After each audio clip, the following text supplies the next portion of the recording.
Shinokuni is finally released in my review of One Piece episode 602. That could pretty much be the entire summary of this episode right there. Shinokuni has been released and is exploding all over Punk Hazard. That's really what the bulk of this episode is all about, finally getting to see Smiley eat this candy.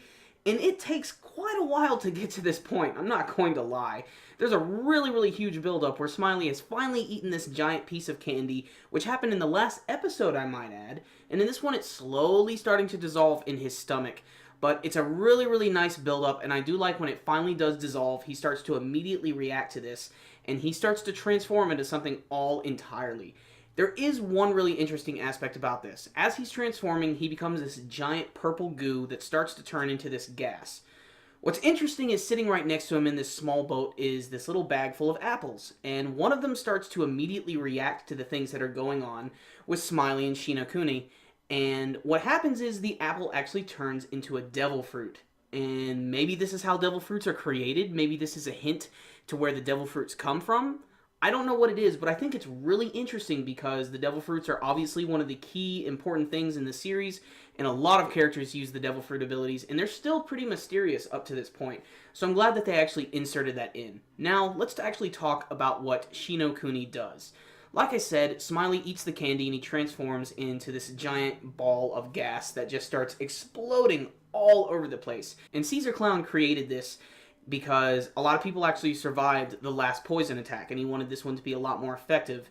And it's actually pretty disturbing how it works. What happens is if you're actually touched by this gas, it literally acts kind of like ash, and it'll cover your body all the way until you're essentially frozen by it, and then it'll poison you as it's encased you in this poisonous ash.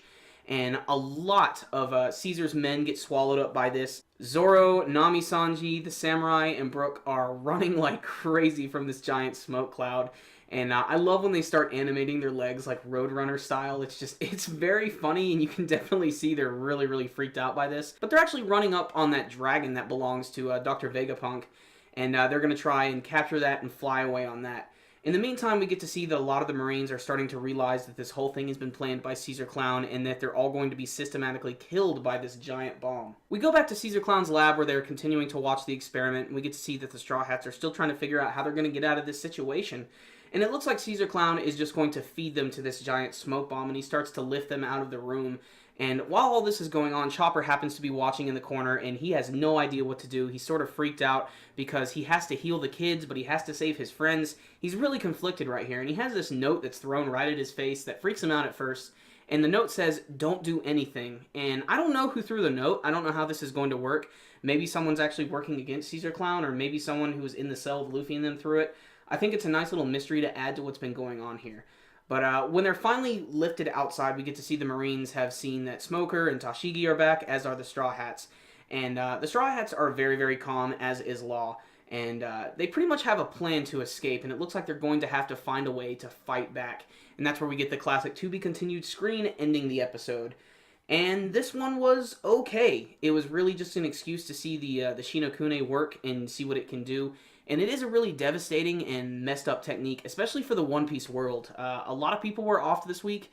They weren't exactly the most important, but still. And it's affecting everybody on the battlefield. It's affecting all the Marines, Zoro and his group. There's even a scene where Usopp and Sanji, who has Nami inside her body, are actually trying to save Brownbeard. And Brownbeard eventually pushes these giant pillars off of his body, and then they immediately see that they're about to be attacked by the smoke as well. So everything is converging up into a single point. So how are our Straw Hats going to get out of this situation? We'll have to find out next week. So this was a pretty average episode of One Piece. Like I said, the biggest part of it is really all getting to see the Shinokuni in action.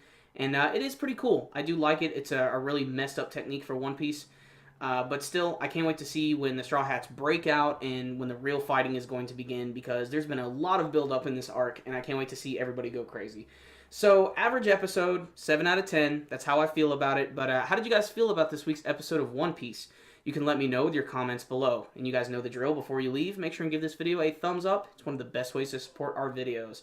Also, guys, I am reviewing the Attack on Titan anime series, and I just got done reviewing episode 13, which was such a badass episode. And if you guys want to hear my thoughts about it, make sure and check out that video, give it a thumbs up, and subscribe. We'll see you next time, guys. Super Comic Guru 9000, out.